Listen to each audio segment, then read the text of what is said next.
जाना है तो जाओ, खेलना है तो खेलो, पढ़ना है तो पढ़ो, खाना है तो खाओ। तो गाइस इस तरह के सेंटेंसेस जो कि अक्सर हमें हमारी डेली लाइफ में कभी ना कभी जरूर बोलने होते। आई एम श्योर आप लोगों ने भी इस तरह के सेंटेंसेस अपनी डेली लाइफ में कभी ना कभी जरूर बोले होंगे और सुने भी होंगे। सो डोंट वरी गाइस, आज की इस वीडियो में हम लोग सीखने वाले हैं कि इस तरह के सभी सेंटेंसेस को इंग्लिश में कैसे बोला जाता है। तो गाइस इस तरह के सभी सेंटेंसेस को इंग्लिश में बोलने के लिए जिस स्ट्रक्चर का यूज़ किया जाता है वो है if you want to plus verb की first form plus then plus verb की फर्स्ट फॉर्म। तो आइए कुछ एग्जांपल्स लेते हैं ताकि इसे और बेटर तरीके से सीख सके।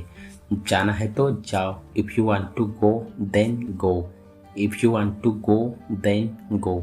खेलना है तो खेलो, if you want to play then play, if you want to play then play.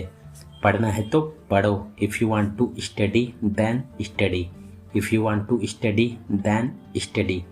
खाना है तो खाओ, if you want to eat then eat, if you want to eat then eat. सीखना है तो सीखो, if you want to learn then learn, if you want to learn then learn. बोलना है तो बोलो, if you want to speak then speak, if you want to speak then speak. लाना है तो लाओ, if you want to bring then bring, if you want to bring then bring. ज़्यादा हवा में मत उड़ो, ज़्यादा हवा में क्यों उड़ रहे हो? वह इतने पैसे वाला है फिर भी वह कभी हवा में नहीं उड़ता। आजकल वह ज़्यादा ही हवा में उड़ रहा है। तो बस इस तरह के सेंटेंसेस जो कि हमें हमारी डेली लाइफ में कभी न कभी ज़रूर बोलने होते हैं और अक्सर आप लोगों ने इस तरह के सेंटेंसेस अपनी डेली लाइफ में ज़रूर बोले होंगे और सुने भी होंगे। सो डोंट वरी गाइस, आज की वीडियो में हम लोग सीखने वाले हैं कि इन्हें इंग्लिश में कैसे बोला जाता है। तो इसके लिए जिस फ्रेज का यूज़ किया जाता है वो है पुट ऑन ईयर्स, जिसका हिंदी मीनिंग होता है ज़्यादा हवा में उड़ना या फिर हवा में उड़ना या फिर ज़्यादा बनना। तो आइए इसको रूल में कैसे यूज़ किया जाता है देखते हैं। तो सबसे पहले बोला जाता है सब्जेक्ट, उसके बाद में हेल्पिंग वर्ब, हेल्पिंग वर्ब के बाद में put on years plus object. तो एक और बात यहाँ पे क्लियर करना चाहूँगा, जो पुट है यहाँ पर वो एज अ मैन वर्ब है, वो हमारे टेंस के अकॉर्डिंग उसकी फॉर्म चेंज होती जाएगी। तो आइए यहाँ पे कुछ एग्जांपल्स लेते हैं ताकि इसे और बेटर तरीके से सीख सके। ज़्यादा हवा में मत उड़ो, don't put on airs, don't put on airs. ज़्यादा हवा में क्यों उड़ रहे हो? Why are you putting on airs, why are you putting on airs. वह कभी नहीं उड़ता, he never puts on airs, he never puts on airs. मैं तुम्हारी तरह कभी हवा में नहीं उड़ा, I didn't ever put on airs like you, I didn't ever put on airs like you. तुम्हें ज़्यादा हवा में नहीं उड़ना चाहिए, you should not put on years, you should not put on years. तुमने मेरी नाक में दम कर रखा है, हमारे बॉस ने सबकी नाक में दम कर रखा है, इस डीजे ने हमारी नाक में दम कर रखा है, इस जुकाम ने मेरी नाक में दम कर रखा है। तो गाइस इस तरह के सेंटेंस जो कि अक्सर हमें हमारी डेली लाइफ में कभी ना कभी ज़रूर बोलने होते हैं। आई एम श्योर आप लोगों ने भी इस तरह के सेंटेंसेस अपनी डेली लाइफ में कभी ना कभी ज़रूर बोले होंगे। सो डोंट वरी गाइस, आज की इस वीडियो में हम लोग सीखने वाले हैं कि इस तरह के सभी सेंटेंसेस को इंग्लिश में कैसे बोला जाता है। तो गाइस इस तरह के सभी सेंटेंसेस को इंग्लिश में बोलने के लिए जिस स्ट्रक्चर का यूज़ किया जाता है वो है सबसे पहले बोला जाता है सब्जेक्ट, उसके बाद में has oblique have oblique had plus got someone plus nose plus object.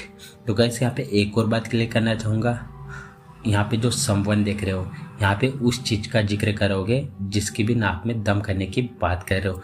यहाँ पे एडजेक्टिव केस आएगा जैसे कि my, your, his, her, their, everyone etcetera.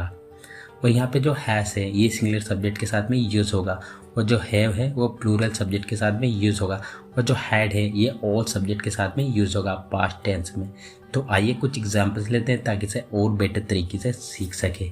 तुमने मेरी नाक में दम कर रखा है, you have got up my nose, you have got up my nose. हमारे बॉस ने सबकी नाक में दम कर रखा है, our boss has got up everyone's nose, our boss has got up everyone's nose. इस डीजे ने हमारी नाक में दम कर रखा, इस डीजे ने हमारी नाक में दम कर रखा है। This DJ has got up our nose. This DJ has got up our nose. इस जुकाम ने मेरी नाक में दम कर रखा है। This cold has got up my nose. This cold has got up my nose. चिलकती गर्मी ने तो हर व्यक्ति की नाक में दम कर रखा है। Scorching heat has got up everyone's nose. Scorching heat has got up everyone's nose. Rohit ने मेरी नाक में दम कर रखा है।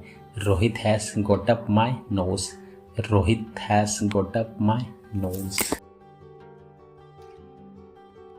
गाइस, कई बार अपने कुछ काम करने के लिए हमें दर दर भटकना पड़ता है, जगह जगह धक्के खाने पड़ते हैं, मारे मारे फिरना पड़ता है। ज़्यादातर ऐसे ही सरकारी कामों के लिए, जॉब के लिए, बैंकों के कामों के लिए, करियर के लिए करना पड़ता है। तो गाइस, हमें सेंटेंसेस भी इसी तरह बोलने पड़ते हैं, जैसे कि मैं दर दर भटक रहा हूँ, मैं जगह जगह भटक रहा हूँ, मैं मारा मारा फिर रहा हूँ। तो गाइस, इस तरह के सभी सेंटेंसेस को इंग्लिश में बोलने के लिए एक फ्रेज का यूज़ किया जाता है, वो है run from pillar to post, जिसका हिंदी मीनिंग होता है दर दर भटकना या फिर जगह जगह धक्के खाना या फिर मारे मारे फेंकना।